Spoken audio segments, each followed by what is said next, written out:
Twyla Paris's The Warrior is a Child. Carmen's No Way We Are Not Ashamed.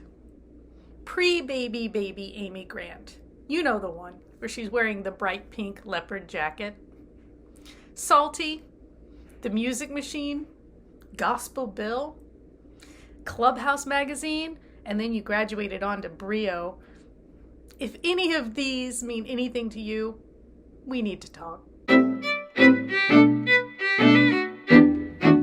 Hey, it's Em, and I just finished reading The EXVANGELICALS, Loving, Living, and Leaving the White Evangelical Church by Sarah McCammon.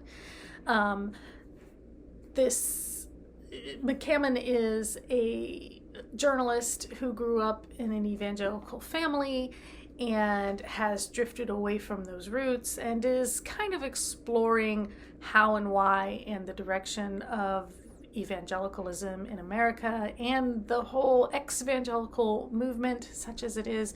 I think a lot of people have deconstructed over the years and not necessarily identified as ex-evangelicals or anything like that. You know, the terminology is loaded, and she admits that in the book. She talks about how some people just don't consider themselves, you know, they're still Christian, but not this kind of Christian or whatever.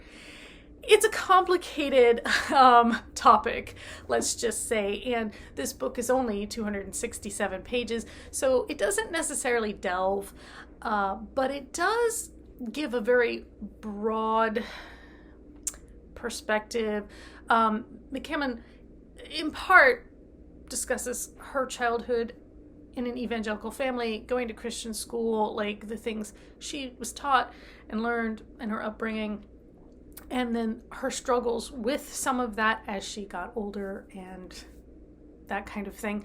And she also does interviews with a lot of sources talking about, you know, this movement and people's thoughts about it, people who have left the church or at least left evangelicalism and have sought more progressive churches. It's a kind of a spectrum, and I found it, I gave the book 5 stars. Now, that is to say, again, this doesn't necessarily delve, and it also does touch on some of the more recent politics of Christian nationalism and how those people are now identifying as evangelical, but mostly because evangelical politics align with theirs. It's, again, kind of a muddle. But that being said, I also don't know how accessible this book would be for somebody who isn't already familiar with evangelicalism. And here's where we get to my personal relationship to the material. I grew up in... It's complicated, and if you want details, you can ask me questions in the comments, or you can request a more deep dive video about my upbringing. But I do reserve the right not to answer questions that are too invasive. But my mother was a youth pastor when I was a kid, and we went to a church that was called Non-Denominational Charismatic Christian. My mom got Charisma magazine. She was very much focused on the family, Pat Robertson, 700 Club stuff. I got Clubhouse and then Brio. I was still allowed some secular stuff. I did also read 17 and YM, but my mother made it very clear what she didn't approve of. And I think she would have homeschooled me if we could have afforded for her to stay home, but she had to work. I did go to a Christian school at one point, and that's a whole story in and of itself. But yeah, so I also, right around my college years, in college I was part of a college youth group that turned out to be kind of a cult. I think I actually found it listed as a cult on a site at one point, and I was like, oh, that makes sense. But I guess I'm the their nightmare, right? The conservative, like, Christian nightmare where I went away, I got educated, and started to think differently about my religion and beliefs. And and yeah, I mean, so I started deconstructing 20 years ago ish. And by the time we got to Trump, I had long since revised my thinking and belief system. So, but at the same time, I'm still, very aware of what they believe, what they're pushing, why, the machinations. And so this book spoke to me not because I've felt alone as somebody who left the church. I found like very much an amount of contentment in my personal belief system. I don't feel like I need a congregation or a pastor, and that is a very personal thing. I know some people, they like that affirmation, they like that feeling, and or they feel like they need the accountability from others, especially if you're a young believer, new believer.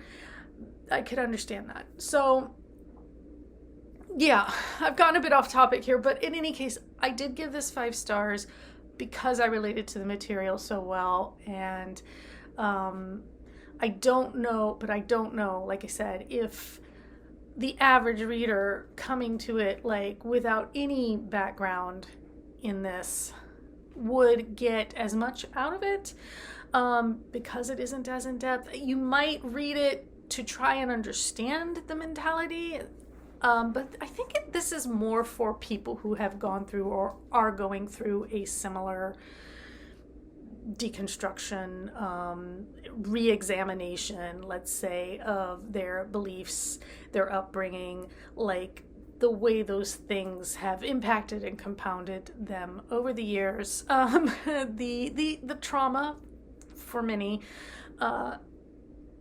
and yeah, in any case, do I recommend it? Yes, with the caveat that, again, it may not be for everyone.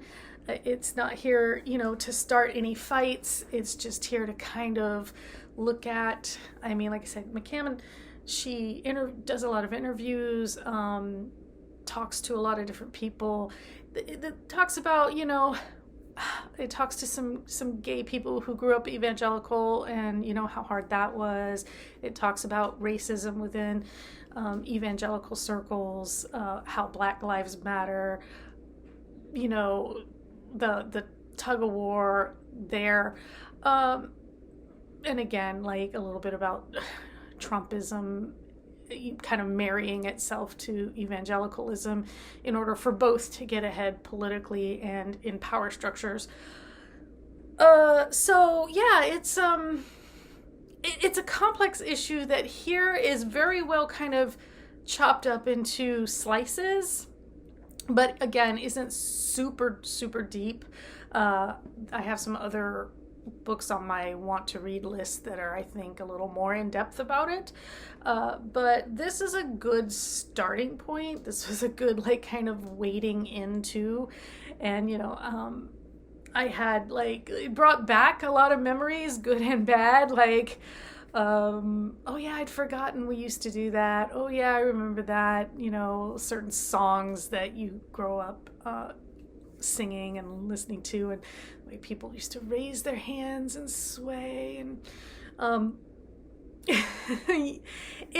yeah, I mean, I have a lot of stories. Again, if that's something you guys want to hear about, let me know. There are some personal things that I don't share, but for the most part, it is I can look back now and find the funny or the bizarre and be like, yeah, that was strange. I don't know why we did, or I do know why. I just don't necessarily think it was necessary to do some of what we did. But yeah, when she mentions that, like, oh yeah, Smurfs were evil. I remember my parents being specific about the Smurfs, them not liking the Smurfs, not like, I look at it now and I go, is it Papa Smurf does magic and Gargamel does magic, and Gargamel's cat's named after like the angel of death, and there were these things about it. I know my mom worried that I couldn't distinguish fantasy from reality. When I had My Little Ponies, she at first only wanted me to have the ponies because she didn't like unicorns and pegasi because they weren't real and they were magical, and that was bad. And I really have my mom's more like level-headed friends to be grateful to, because they were the ones who were like, Sonny, it's fine, like it's not that big. My mom's reading that Evil in the Toy Box book or whatever that was going around, and oh my God, but then my mom's best friend at church, her sons were playing with He-Man. So my mom was like, oh, okay, well then I guess Amanda can have these things. So yeah, I was lucky that my mom had some influences to level her out. And I was lucky that my dad, who went to church with us sometimes, was also not, it wasn't like I was getting it from both sides. It was mostly my mom making me go to church like Sunday mornings, Sunday nights, Wednesday nights. And, my dad going sometimes. But my dad, even now, even still, both my parents were raised Catholic. And so my dad still prefers the Catholic Church. He likes the ritual and the peace of it as opposed to the loud kind of chaos of evangelical or other denominational churches that just tend to be but anyway, again, off topic, but that's just a little bit about where I'm coming from, where I'm a little more tempered. I don't think I was quite as